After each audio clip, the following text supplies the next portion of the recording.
Hello বন্ধুরা, রুবিস kitchen চ্যানেলে সকলকে জানাই স্বাগত। আজকে একটি নতুন রেসিপি নিয়ে আপনাদের সামনে আবারও হাজির হলাম। পটল আর টমেটো দিয়ে ভর্তা।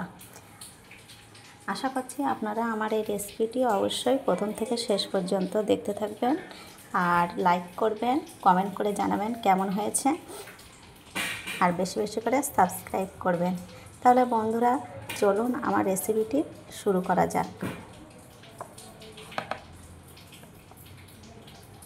এখন আমি কড়াইতে পানিটা গরম করে নিয়েছি। এখানে আমি একটা টমেটো দিয়ে দিচ্ছি আর দিয়ে দেব পটল,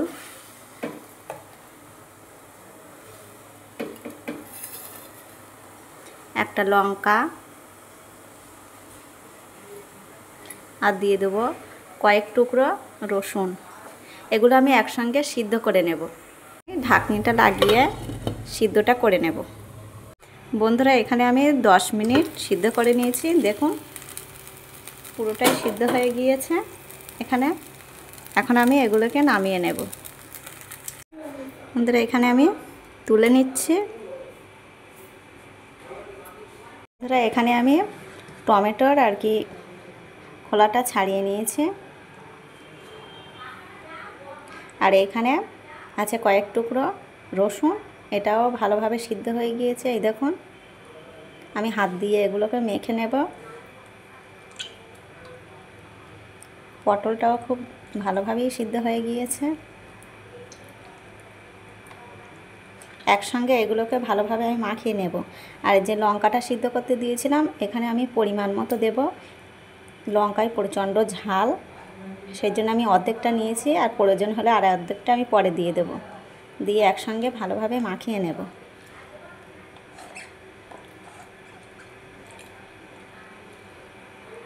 এখানে আমি অল্প স্বাদ মতো লবণটা দিয়ে দিচ্ছি। বন্ধুরা এখানে আমি হাত দিয়ে মেখে নিয়েছি। বন্ধুরা এখানে আমি একটা ফ্রাই প্যান নিয়েছি। এখন আমি অল্প তেল দিয়ে দেব।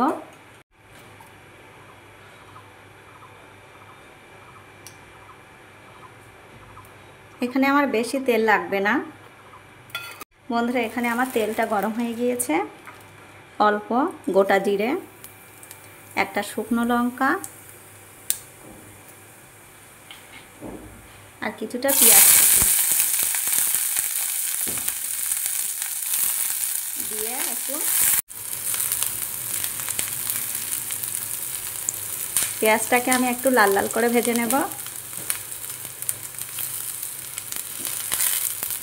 বন্ধুরা আপনারা অবশ্যই বাড়িতে একবার হলেও পটলের এই ভর্তাটা বানিয়ে খেয়ে দেখবেন। গরম ভাতে খুবই সুন্দর লাগে। পটল তো অনেকেই পছন্দ করে না, সত্যি কথা বলতে আমারও খুব একটা ভালো লাগে না। যখন খায় এইভাবে নানান রকম প্রসেস অবলম্বন করে খেয়ে থাকি। তবে ভর্তাটা আমার গালে খুবই ভালো লেগেছিল, একদিন করেছিলাম। সেই থেকে আমি প্রায় পটল বাড়িতে আসলে আমি এটি বানিয়ে খাই। এখানে পেঁয়াজটা লাল লাল করে ভেজে নিয়েছি। এখন আমি যে ভর্তাটা মাখিয়ে রেখে দিয়েছিলাম সেটাকে ঢেলে দেব।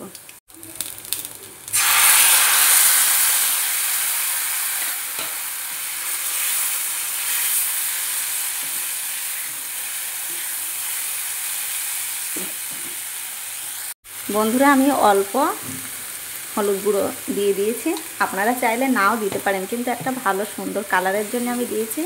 আর যখন হলুদটা দেবেন এই তেলের উপরেই দেবেন, তাহলে হলুদের গন্ধটা আর লাগবে না।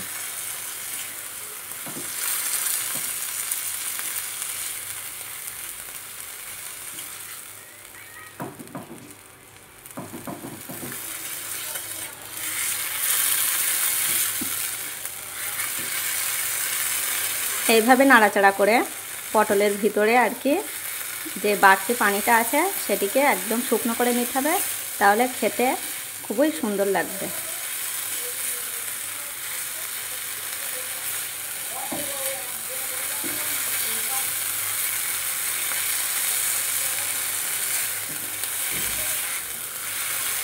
আপনারা চাইলে কিন্তু বন্ধুরা এটিকে তেলের উপরে না দিয়ে এমনি কাঁচা সরিষার তেল পেঁয়াজ দিয়ে হাতে মেখেও নিতে পারেন, সেটিও খুবই ভালো লাগে। আমি এইভাবে নিচ্ছি, আপনাদের যেভাবে আর কি পছন্দ আপনারা সেইভাবে করতে পারেন। তবে এইভাবে একদিন বানিয়ে খেয়ে দেখবেন। বন্ধুরা, এখানে আমার ভর্তাটা একদম রেডি হয়ে গিয়েছে। এখন আমি প্লেটে তুলে নিচ্ছি। বন্ধুরা, তাহলে আমার রেসিপিটি এই পর্যন্ত। আবার পরের ভিডিওতেও দেখা হবে। ততক্ষণে আপনারা সকলেই ভালো থাকবেন।